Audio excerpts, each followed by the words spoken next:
Local news at 6. Your local news leader.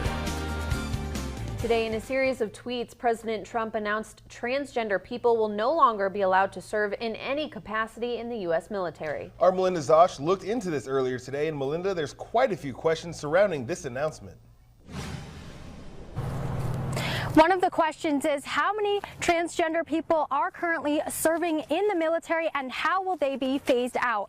As for the question of the number, a research organization called RAND estimates anywhere from 1,300 to 6,500 for active duty. As for the reason why that number is not more exact, it's because of a lack of hard data.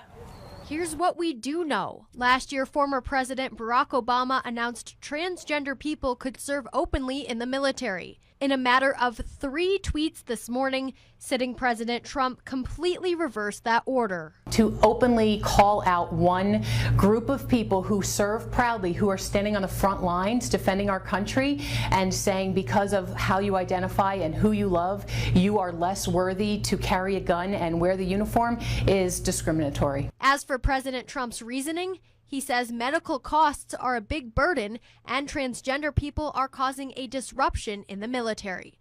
We spoke with Malmstrom's command chief, Chief Master Sergeant Amber Mitchell, about the issue, and here's what she had to say. I also want to draw our attention to diversity and inclusion too. So even though policymakers and our president, commander-in-chief they put certain things out, but that doesn't mean that anybody in the military isn't welcoming and isn't very compassionate for our airmen. Now, we also reached out to Congressman Greg Gianforte and Senators Daines and Tester.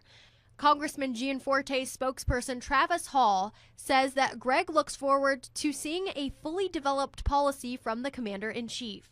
Senator Steve Daines says, "I respect the decision of the commander-in-chief."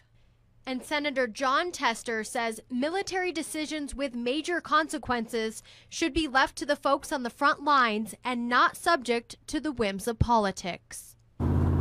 For their full statements, you can head on over to our website, and you can also join in on this conversation by heading to our Facebook page. For now, reporting live outside Malmstrom Air Force Base in Great Falls, I'm Melinda Zosh. I'll send it back to the studio.